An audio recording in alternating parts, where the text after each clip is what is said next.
Hello and welcome back to the channel friends. आज के इस वीडियो में मैं आपको डिक्टेशन दूंगा Kailash Chandra volume 1 transcription number 10 की। स्पीड होगी इस डिक्टेशन की 80 words per minute. The dictation will begin in 10 seconds, so get ready.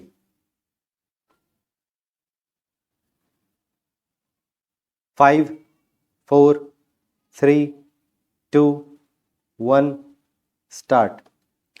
In discussing the demands for grants of the Finance Ministry, we have got to see to what extent the administration of this particular ministry has led to the development of our national wealth and the securing of the welfare which our state claims to have in view.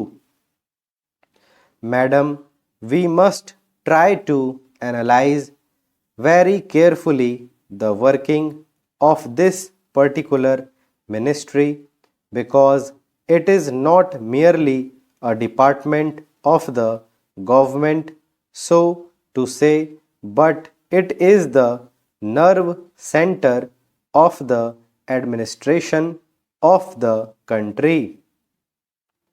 I would like first to refer to the role of foreign capital because in determining the manner in which the permission of capital issues has been granted by the particular administration, we should keep in our mind to what extent the interests of our nation have been served. I fully endorse the statement which the previous speaker has made so far as repatriation of the investments made by foreigners and of profits are concerned. We have dealt with this topic quite a number of times, and I do not want to reiterate anything apart from only supporting what the Honorable Member who just now spoke said. I would now like to deal with the investments of foreigners in India. Madam, the government of our country accepted the proposition that in allowing foreign investment, it should come in only in such industry and such form of production wherein our national investors will not come forward and in which technical skill is wanted. There is also one other factor which the industrial policy of our government of 1948 as adumbrated further in 1949 by the Prime Minister laid down. It specifically said that the control and ownership of such concerns should, as far as possible, be in the hands of Indian nationals, and the technical know-how of our country should be developed. I would like to emphasize the figures that have been put forward for the last few years. From 1947 till the end of 1952 or the early part of 1952, it has been reported that rupees 19 crores of foreign capital have been allowed to be invested in our country. Of that, practically more than rupees 6 crores have been allowed to be invested in managing agency and trading enterprises in our country.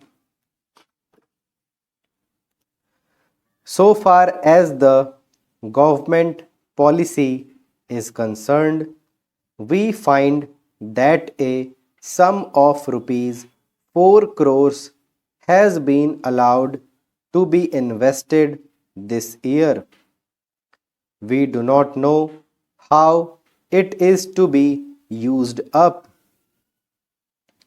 We have been told that during the period 1948 to 1953, nearly rupees 35 lakhs have been allowed to be invested in textile machinery and generally in the textile industry.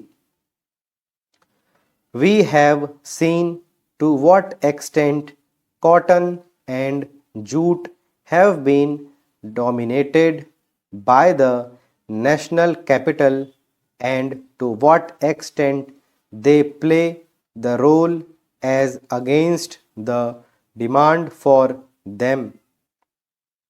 We know further what the government is doing in regard to these industries and how the Indian counterpart in these industries are behaving.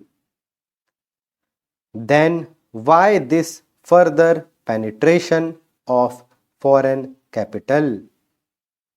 Even in regard to the expansion scheme, we find that paints, soaps, electric fans, and machine tools are some of the industries where the government is allowed foreign interest to establish or expand their factories.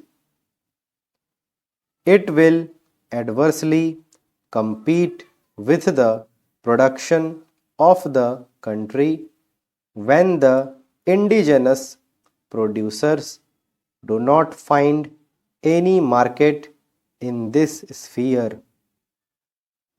Therefore, we have got to see to what extent the capital issue has been regulated by this government and particularly by the finance department so that the national well-being of the country could be guaranteed.